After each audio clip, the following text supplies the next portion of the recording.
નમસ્કાર, સ્વાગત છે આપનું રંગતમાં। હું સિદ્ધિ કમાણી રોજ તમને અવનવી વાનગી બનાવતા શીખવું છું। વાનગી પસંદ આવતી હોય તો ચેનલને સબસ્ક્રાઇબ કરો, વિડીયોને લાઈક કરો અને શેર કરો। તો આજે આપણે અત્યારે ઉનાળાની સિઝન ચાલે છે, તો ઉનાળામાં કંઈક ઠંડુ પીવાની ઈચ્છા થતી હોય છે, તો આપણે તરબૂચ એમનેમ ખાતા હોઈએ છીએ। તો આજે આપણે તરબૂચનું શરબત બનાવતા શીખીશું। તો ચાલો બનાવવાનું શરૂ કરીએ તરબૂચનું શરબત। ઉનાળા માટે પીવા માટે ખૂબ જ ફાયદાકારક અને ખૂબ જ ટેસ્ટી એવું તરબૂચનું શરબત બનાવવા માટેના ઇન્ગ્રેડિયન્ટ્સ આપણે અહીંયા જોઈ લઈએ। મેં અહીંયા તરબૂચને એક તરબૂચમાંથી ટુકડા કરી લીધા છે, બીજ કાઢી અને તો અહીંયા મેં 1.5 કપ તરબૂચના ટુકડા કરીને લીધા છે। તેની સામે મેં 1 કપ પાણી લીધું છે। ઠંડુ પાણીનો ઉપયોગ કરવાનો। જો તમારી પાસે ઠંડુ પાણી ના હોય તો તમે નોર્મલ પાણી પણ વાપરી શકો છો। અહીંયા મેં અડધી ચમચી મરી પાવડર લીધો છે, 2 ચમચી મેં રોઝ સિરપ લીધું છે, જે ગુલાબનું સિરપ આવે છે તે લીધું છે। જો તમારી પાસે એ ના હોય તો તમે એની જગ્યાએ 2 ચમચી ખાંડ વાપરી શકો છો।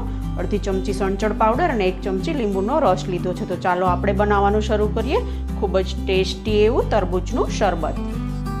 તરબૂચનું શરબત બનાવવા માટે અહીંયા આપણે જે 1.5 કપ તરબૂચના ટુકડાને મેં બી કાઢીને લીધા હતા, તેને આપણે અહીંયા એક મેં મિક્સર જાર લીધું છે, તેની અંદર એડ કરી અને આપણે એકદમ એને ક્રશ કરી લેવાના છે। અહીંયા મેં તરબૂચને મસ્ત રીતે ક્રશ કરી લીધું છે। તો હવે આપણે આગળની પ્રોસેસ કરી લઈશું। હવે આપણે જે તરબૂચના ટુકડાને ક્રશ કર્યા છે એને આપણે સ્ટેન કરવાના છે। તો એના માટે મેં અહીંયા એક નીચે તપેલી રાખી અને ઉપર સ્ટેનર રાખ્યું છે। તો એની અંદર આપણે જે તરબૂચ ક્રશ કર્યું છે તે એડ કરી દઈશું અને આપણે એને ચમચી વડે ચલાવતા એની અંદર પલ્પમાંથી પાણી નીકાળી લેવાનું છે। તો આવી રીતે ચમચી વડે ચલાવતા બધા જ પલ્પને આપણે સ્ટેનર વડે સ્ટેન કરી લેવાનું છે।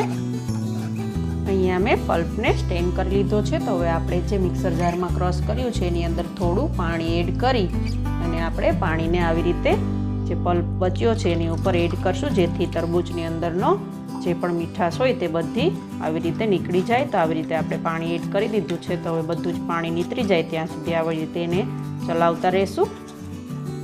અહીંયા આપણે પાણી પણ એડ કરી દીધું છે। તો હવે આપણે બાકીના જે વસ્તુ છે તે એડ કરી દઈશું। તો અહીંયા હવે આપણે જે સંચળ પાવડર લીધો હતો તે હું એડ કરી દઈશ। બધો સંચળ પાવડર એડ કરી દેવાનો છે। અહીંયા મેં લીંબુનો રસ લીધો હતો તે હું એડ કરી દઈશ।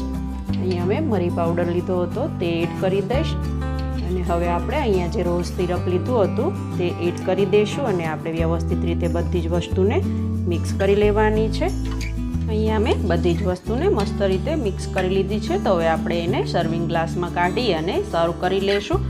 તમને તરબૂચના શરબતની અંદર ફુદીનાનો ટેસ્ટ પસંદ હોય તો તે પણ તમે એડ કરી શકો છો, તો પણ ટેસ્ટી લાગે છે। અમારા ઘરમાં ફુદીના ખાતા નહીં તરબૂચ જોડે, એટલા માટે મેં એડ નહીં કર્યો। તો હવે આપણે શરબતને સર્વિંગ ગ્લાસમાં કાઢી અને સર્વ કરી લઈશું।